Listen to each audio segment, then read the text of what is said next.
Hello, আসসালামু আলাইকুম। তো সবাই কেমন আছেন? তো আজকের ব্লগে দেখাবো যে আমরা সীমান্ত সোমবারে আসছিলাম। তো নিচে আমরা কি খেলাম সেটা দেখাবো, ঘুরলাম সেটাও দেখাবো যে কি কি খেলাম। তো আমরা ভিতরে ঢুকলাম, ঢোকার পরে আপনাদের নিচে যে এই কেকের দোকানগুলো আছে সেটা দেখে, তো রেড ভেলভেট কেকটা দেখে আমার খুবই পছন্দ হয়েছে। তো এখন এটা খেতে নিব খাওয়ার জন্য।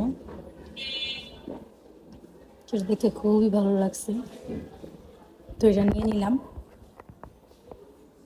চিজ কেকের মধ্যে চিজও ছিল, মানে রেল ভেলভেটের ভিতরে চিজও ছিল, খুবই মজা ছিল। এর আগে একবার খেয়ে গেছিলাম, তো এবার আবার খেতে আসলাম, খুবই মজা ছিল। তো এটা দেখে আবার খেতে চাইলাম, তো এটাও নিয়ে নিলাম একটা। তো এটা তেমন একটু ভালো ছিল না, একদম মিষ্টি মিষ্টি এরকম লাগছে, কেক বুঝেই যায়নি গা। দুটোটাই খেলাম, তো খাই একটু বসে বসে খেলাম। বেশিরভাগ সবাই দেখি নিচে এখানে বসে বসেই খায়, তো আমরাও একটু বসলাম, যেখানে বসেই খায় দেখি ফিলটা কেমন হয়।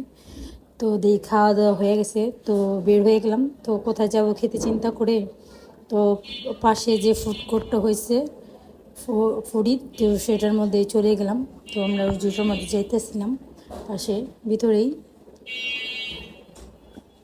তো ওটার ছয়তলায় ফুড কোর্ট হয়েছে, তো বললাম যে ট্রাই করে দেখি যে কেমন হয় ফুড কোর্ট। আমাদের রানীগঞ্জের ফুড কোর্ট তো খুবই ভালো, তো দেখলাম এটা ভালোই আছে, মোটামুটি বড়ই আছে। তো আমরা একটু ঘুরে টুরে দেখা, অনেকগুলো দোকান আছে, তো আমরা একটু ঘুরে টুরে দেখতেছিলাম যে কোনটার মধ্যে একটু ভালো খাবার হবে। না খেলে তো আর বোঝা যাবে না যে কোনটার মধ্যে ভালো খাবার। তো খাবার অর্ডার দিয়ে দিছিলাম। তো যে দোকান থেকে নিছি একটু মজা ছিল না খাবারটা, এটা তো পুরো হলুদের গন্ধ ছিল। নিছিলাম আমি, একটু মজা না, খায় আমি বিরক্ত লেগে গেছে। তো চলে যাই এখন। তো সবাই ভালো থাকবেন, সুস্থ থাকবেন। আল্লাহ হাফেজ। নেক্সট কোনো ব্লগে দেখা হবে।